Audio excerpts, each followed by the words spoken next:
Salve filhos de fé, sejam bem-vindos para mais um vídeo aqui no canal. Se você não entendeu nada com essa intro eu falando filhos de fé, mas o que é filhos de fé? Eu não sou um filho de fé.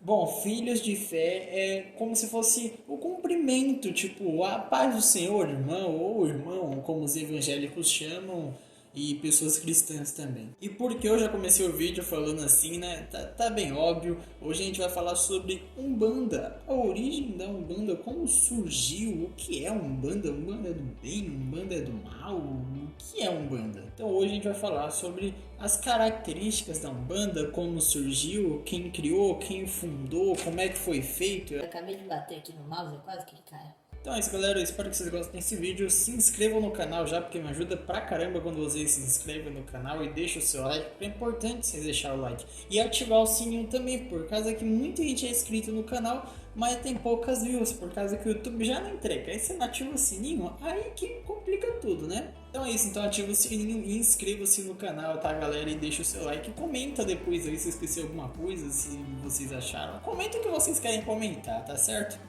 Então é isso, vamos sair para o vídeo.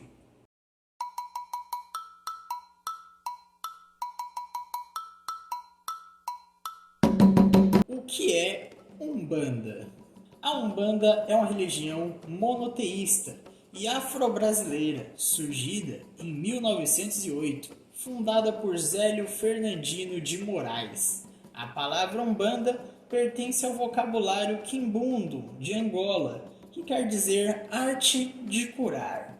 Então aí vocês já viram, né? Só por esse trechinho aí que eu falei para vocês, já dá para resumir bastante coisa do que é a Umbanda. A Umbanda é sim algo criado aqui no Brasil. Ela não é apenas de matriz, ela tem suas raízes africanas, mas ela não é apenas africana, ela é afro-brasileira, porque ela pega alguma cultura, alguma não, bastante cultura aqui presente no Brasil, na história brasileira.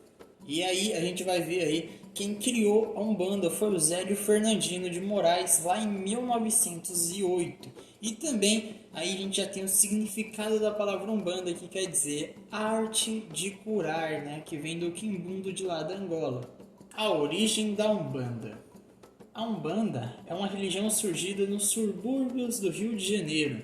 Em 15 de novembro de 1908, Zélio Fernandino de Moraes, nascido em São Gonçalo, Rio de Janeiro, teria incorporado o caboclo das Sete Encruzilhadas. Este espírito o teria ajudado a criar a religião de Umbanda. Bom, ou seja, no dia 15 de novembro de 1908, o Zélio Fernandino de Moraes, que é um médium, ele estava ali, né, nas suas sessões, muito provável em um terreiro, ou dando algum passe, ou dando algum conselho, e aí veio o caboclo das Sete Encruzilhadas. Eu já falei o que é caboclo em um dos outros vídeos aqui no canal, uma linha espiritual de luz, e que ela traz muito essa cultura aí dos indígenas, dos povos indígenas que viveram aqui no Brasil, né? Então, o Zélio Fernandino de Moraes teria tido essa incorporação, né? O caboclo das Sete Encruzilhadas seria vindo nele, e com isso teria ajudado ele, dado o recado, ó. Pô, meu amigo, vamos criar aí a Umbanda, né, que é meio, né, afro-brasileira, né, que traz a cultura da história brasileira também, junto com os povos da África. Não foi assim, mas finge que foi para vocês entenderem mais ou menos como é que foi, né? Rapidamente, ele se espalhou por todo o Brasil e outros países da América Latina. Suas crenças misturam os elementos do candomblé, do espiritismo e do catolicismo. Por isso, para muitos estudiosos, a Umbanda seria apenas um candomblé sem sacrifícios de animais, que seria mais aceito pela população branca e urbana. Ou seja, a Umbanda ela tem três características de outras religiões muito importantes, três características que misturam e formam a Umbanda, que é o catolicismo, o espiritismo e também o candomblé, Tá bem óbvio. Então por isso que algumas pessoas devem confundir aí que Umbanda e candomblé é a mesma coisa. Não, não é, não tem nada a ver, são duas religiões diferentes, porém uma e outra tem alguns fundamentos parecidos, né? Alguns fundamentos iguais que vêm da mesma origem, que são origens africanas. Mas não é a mesma coisa, tá? Não é. Entendeu? Quem é umbandista é umbandista, quem é candomblessista é candomblessista, quem é católico é católico, quem é espírita é espírita, entendeu? Tem toda uma diferença. Ou seja, a Umbanda ela tem essa mistura que torna a Umbanda por si só ela muito especial, né? E muito diferente de todas as outras religiões, porque ela mistura três grandes religiões que estavam sendo desenvolvidas, né? Que estavam sendo trabalhadas na época, que era o Candomblé, que vinha ali da África, né? E aí tinha o Espiritismo de Allan Kardec e o Catolicismo que está presente na humanidade desde a Idade Média, né? A Umbanda ainda pegou conceitos do kardecismo que estava chegando ao país, como a evolução e a reencarnação. Também tem Jesus como referência espiritual, e não é raro encontrar sua imagem e lugar destacado nos altares das casas ou terreiros de Umbanda. Ou seja, galera, sim, na Umbanda se acredita sim na reencarnação, na evolução espiritual, né, no karma e etc. E sim, quem é um bandista acredita sim em Jesus, não vai lá chegar e falar: Ah, você é um bandista ou você não acredita em Jesus? sim, umbandistas acreditam em Jesus. Ai, mas Lucas, eles nunca falam da palavra, eles nunca falam de Jesus, eles nunca falam da Bíblia, eles nunca falam nada. Primeiro, a Umbanda ela não segue a Bíblia, ela não existe Bíblia dentro da Umbanda, entende? E eles não vão falar apenas de Jesus, sendo que tem outros orixás também, tem outras entidades de luz que eles normalmente falam e você não presta atenção, só critica. Então, sim, eles falam de Jesus. Jesus é muito importante dentro. Acho que na maioria de todas as religiões, Jesus é muito importante, então né, não tem que ser discutido. E sim, Jesus fica em destaque nos altares, ou seja, Jesus fica lá no lugar mais alto, com mais destaque sobre os orixás, entende? Ou seja, Jesus está ali resguardando, controlando os orixás, porque Jesus é maior do que os orixás, tem uma hierarquia. Local de culto da Umbanda.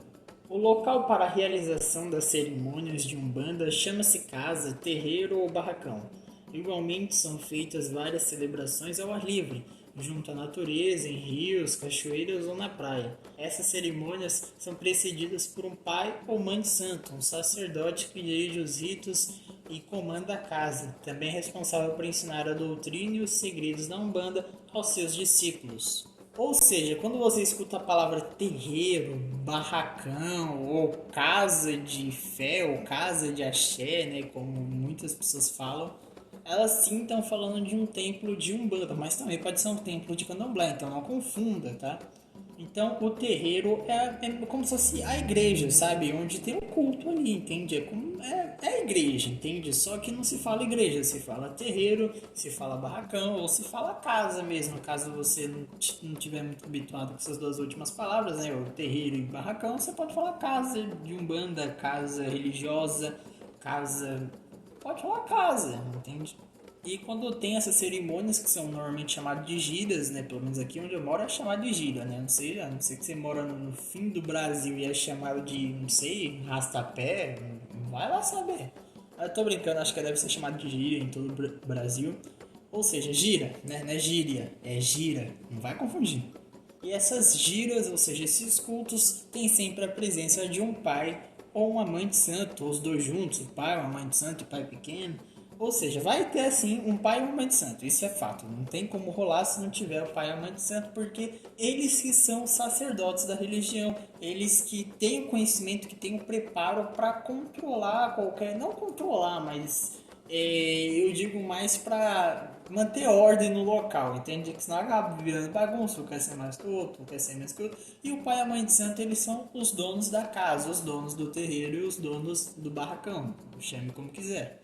E eles são responsáveis aí por ensinar os filhos iniciados, né? Os filhos, as pessoas que vêm, quer desenvolver essa mediunidade de corporação, quer trabalhar com seu guia, né? Junto com seu guia. E aí eles, os pais e as mães santas são responsáveis por isso, por meio que ajudar a desenvolver, né? Não desenvolver pela pessoa, mas desenvolver a pessoa para que ela possa estar aí recebendo seus guias e etc.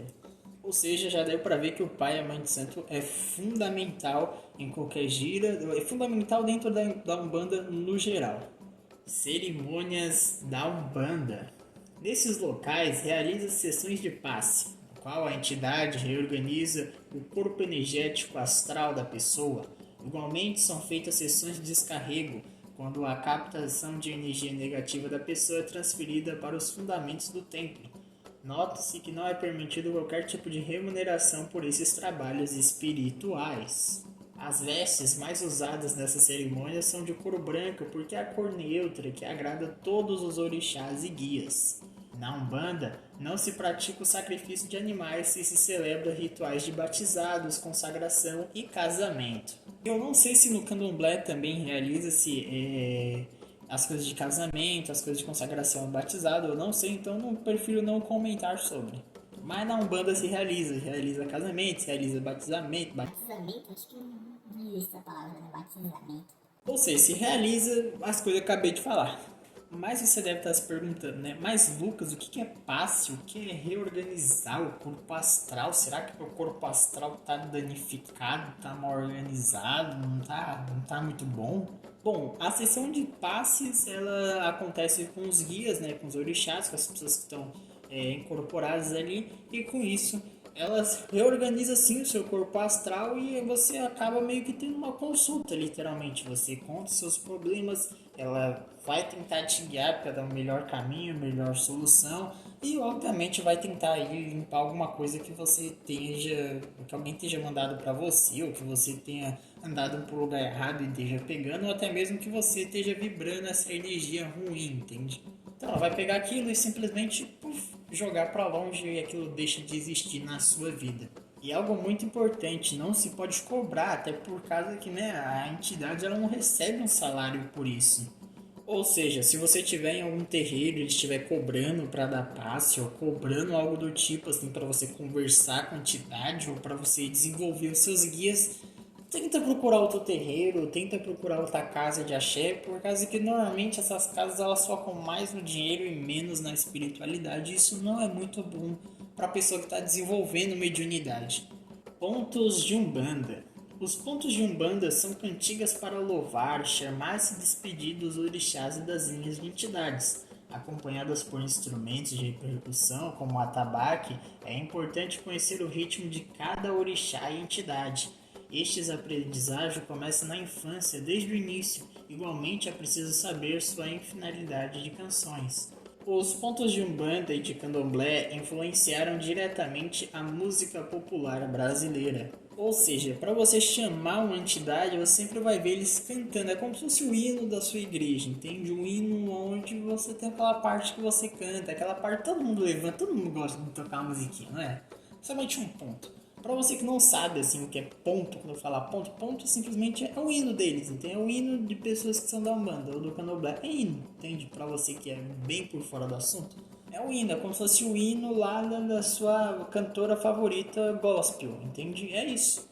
Só que cada hino é para determinada entidade, ou seja, se eu estiver chamando uma entidade da natureza, um Oxóssi no caso, eu tenho que cantar um hino para Oxóssi, porque assim vai chamar o Oxóssi. Não adianta estar mentalizando, querendo chamar o Oxóssi e começar a tocar para Tranca-Rua das Almas, não faz sentido. Então sim, os pontos são muito importantes e o atabaque é a peça fundamental disso. Se você faz capoeira, você vai identificar. É o mesmo atabaque, aquele mesmo tamborzinho que as pessoas ficam batendo, é a mesma coisa, entendeu? Tem lá também. E os pontos, né, como a história brasileira está totalmente ligada com a Umbanda, né, quer dizer, não totalmente ligada com a Umbanda, mas se influenciou bastante, os pontos influenciaram bastante a música popular brasileira, né. Até porque são muitos pontos e eles são pontos muito legais. Eu tenho certeza que se você escutar um ponto, você vai se encantar por ele. Hino da Umbanda. Apesar da Umbanda variar de acordo com cada região do Brasil e de cada casa ou terreiro, ao menos uma canção é muito popular, o Hino da Umbanda. Composta por José Manuel Alves e o Dalmo da Trindade Reis, foi oficializado como Hino da Umbanda em 1961. Bom, em qualquer lugar do Brasil que você tiver, que você for visitar um terreiro de Umbanda, vai sempre tocar o hino da Umbanda. O hino da Umbanda é sagrado porque é o hino da Umbanda, né? É para especificar aquele ritual, que aquele culto é de Umbanda. Mas esteja bem óbvio e tudo mais, mas é sempre bom refletir para mostrar para as pessoas que é um hino de Umbanda, é porque o ritual, o culto é de Umbanda. Aqui embaixo na descrição vai estar um link de um ponto, né, do hino da Umbanda completo para vocês. Eu não vou colocar porque vai que dá direitos autorais e eu perco todo o vídeo. Mas é muito tranquilo, é um hino super bonito que o comecinho é refletiu a luz divina com todo o seu esplendor. Era o reino de Oxalá, aonde há paz e amor. Tá, eu passei um pouco de vergonha agora, eu passei um pouco de vergonha, mas que, né? Símbolos da Umbanda. Antes de iniciar as cerimônias da Umbanda, é comum uma pessoa iniciada riscar no chão com símbolos diversos, como estrelas, cruzes, tridentes, traços retos ou curvos. Estes podem variar de acordo com a casa da Umbanda, mas o sentido é o mesmo, ou seja, chamar as entidades que vão ser trabalhadas, garantir a chegada dos guias e serem incorporados, homenagear os orixás, trazer bons fluidos e energias aos participantes.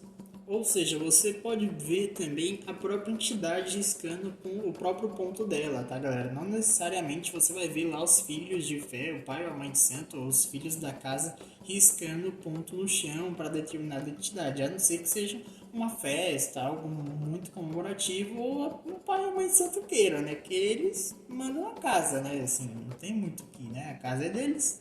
Crenças da Umbanda. Como todas as religiões politeístas, a Umbanda não adora um único Deus, mas várias personificações de elementos na natureza e das energias chamadas de orixás. Porém, na Umbanda existe o conceito de um Deus supremo, denominado Olorum ou Oxalá. Creem na imortalidade da alma e na reencarnação e nas leis kármicas. Acreditam nos orixás e nos guias espirituais. Estes podem ser incorporados durante certas cerimônias e vir na Terra para ajudar as pessoas que necessitam. Os guias são denominados entidades e cada orixá possui uma linha de entidade que o auxilia. Ou seja, a Umbanda ela tem sim um Deus supremo que é o Deus, o próprio Deus aí que você crê. É o Deus que a Umbanda também crê. Obviamente que tem as diferenças e etc. O próprio nome é diferente porque muito provável, se você é um cristão, se você é um evangélico, um católico, você vai chamar de Deus, né? Normal, ou de Jeová, ou de Javé, ou de Jafé, ou de sei lá quantos nomes tem. Mas na Umbanda se chama Olorum ou Oxalá. Em algumas casas eles podem até falar que o Olorum é diferente de Oxalá, o Olorum é o Deus Supremo, Oxalá seria Jesus. Ou seja, isso varia um pouco de casa para casa, de ensinamento para ensinamento, tá, galera? Então não vou entrar muito a fundo sobre quem tá certo e quem tá errado, até por causa que é a doutrina de cada um, não tem muito o que falar. Orixás e entidades da Umbanda. Os orixás encontrados na Umbanda são Oxalá, Xangô, Iemanjá, Ogum, Oxóssi, Oxum, Yansan, Molum e Nanã. As principais entidades que se manifestam na Umbanda são caboclos, que são espíritos de índios que voltam ao mundo terreno para ajudar pessoas com problemas de saúde. Pretos velhos são pessoas que foram trazidas da África para servirem de escravos aqui no Brasil. Apesar de terem sofrido em vida, agora são espíritos ditos evoluídos que dão ótimos conselhos a quem se procuram. Baianos, pessoas que viveram na Bahia e que escolheram serem guias e ajudar a quem precisar. Trabalham com emprego, saúde, força moral e etc. Marinheiros ou marujos. Em algumas religiões essa linha não existe. Trabalham com limpeza psicológica, física e espiritual, que sabem o que falam. Sempre falam a verdade, estão sempre balanceados porque vêm no mar. Tiveram uma vida sofrida, mas de muito aprendizado. Herês são os espíritos das crianças, risonhos e adoram brincar. Consolam os aflitos, os pais e as mães e às vezes cometem algumas travessuras de criança. Zé Pilintra nasceu em Pernambuco e foi para o Recife e tinha 4 irmãos. Ficou órfão do pai e da mãe e para sobreviver começou a realizar pequenos roubos e trapaças. Veio para o Rio de Janeiro, onde continua a frequentar o ambiente da malandragem e prostíbulos. Cuida das mulheres viciadas, das maltratadas, das prostitutas e esquecidas. Maria Padilha. Em vida, foi uma prostituta de luxo e cafetina, sempre retratada como mulher sensual, bem vestida e sedutora, uma pombogira que ajuda as mulheres em depressão com seus problemas e solitárias. Há também outras entidades como os boiadeiros, ciganos, orientais e etc. Para exercer o trabalho espiritual, os responsáveis pela ligação entre o mundo espiritual e material, os médios, irão receber ou incorporar essas entidades e assim ajudar o consulente ou a pessoa que está lá pedindo ajuda, em aflito ou querendo algum conselho. Ou seja, existem essas entidades dentro da linha de Umbanda, mas existem muito outras, tá, galera? Não são apenas essas entidades. Só foi aqui só um pouquinho, uma fração de várias entidades que se tem aí para ajudar as pessoas nos seus problemas. Então é isso, galera. Eu espero que vocês tenham gostado do vídeo. O vídeo ficou muito longo, eu sei, mas é um assunto muito grande. Eu queria trazer ele por completo. Mesmo assim, eu ainda dei alguma resumida em algumas partes. Mas nos próximos vídeos eu vou tentar estar explicando melhor sobre o que é Umbanda, as coisas que tem na Umbanda e que não tem, e como eu conheci essa religião maravilhosa. É isso, galera, se inscreva no canal, deixa o seu like, é muito importante que você comenta aí, deixa o like, porque assim você pode me ajudar, você não tem ideia quanto você me ajuda. E compartilhe esse vídeo aí pro seu amigo, pro grupo do terreiro, pro grupo da escola, pro grupo, compartilha aí pra geral, entende? Principalmente para aquela pessoa que não sabe o que é Umbanda e tem preconceito ou tem medo, acha que Umbanda é coisa ruim. Compartilha para ela também, que eu tenho certeza que ela vai gostar. Então é isso, vai compartilhar para todo mundo, já logo deixa o seu like aí, inscreva-se no canal e ativa o sininho, é muito importante, galera. A gente se vê num próximo vídeo e tchau!